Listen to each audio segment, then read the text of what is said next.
আমি আবার কোন ছবি করবো, এমন একটা বডি নিয়ে আসবো। এবং রঘু ডাকাতের মতন একজন চরিত্র, একজন ডাকাত যে 100টা ব্রিটিশকে একসাথে একা মারতে পারে এবং ওর নামে ব্রিটিশরা ভয় পেত, এমন একজন মানুষের চরিত্র আমি করতে যাচ্ছি। তো আমি শুধু ঘুম থেকে উঠে যেতে চাইতাম না। প্ল্যানিং, আমি 10 মাস দাড়ি কাটিনি, এত বড় বড় দাড়ি নিয়ে শুটিং করেছি। সহজ ছিল না পুরো প্রসেসটা।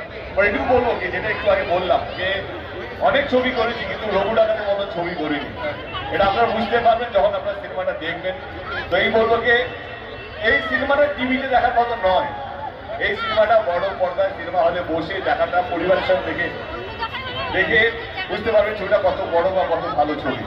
তো আপনাদের এখানে এসে একটাই কথা বলবো, এই সিনেমাটাকে কোনো ওটিটি বা কোনো টেলিভিশনের জন্য অপেক্ষা করবেন না।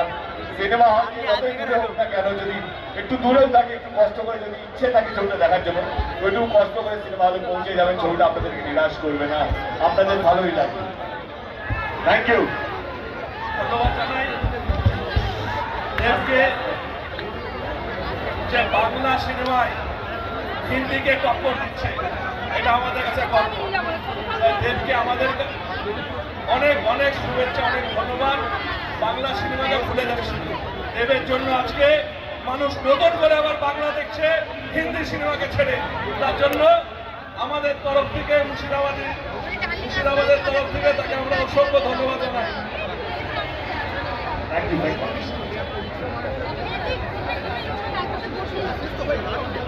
আচ্ছা, তোমরা সবাই ছবি তুলবে তো? সামনে না, দূরে দূরে দূরে। সবাইকে অনুরোধ করছি স্টিল ব্যারিকেডটা ছেড়ে দেয়, স্টিল ব্যারিকেডটা ছেড়ে দিন, এটি একটু ইলেকট্রিক্যালি একটু প্রবলেম হচ্ছে। আচ্ছা, স্টিল ব্যারিকেডটা সবাই সরে দাঁড়াচ্ছে, রঘু ডাকাত টিম চলে আসুন। স্টিল ব্যারিকেড থেকে সরে দাঁড়ান। আচ্ছা, সেলফি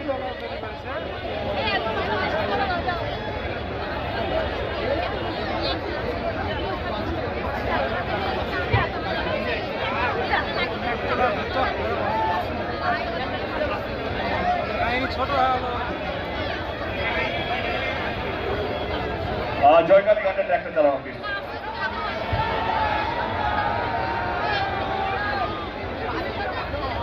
কেউ রেলিংটা ধরবেন না please. Joykali, Joykali please. Railing please কেউ হাত দেবেন না।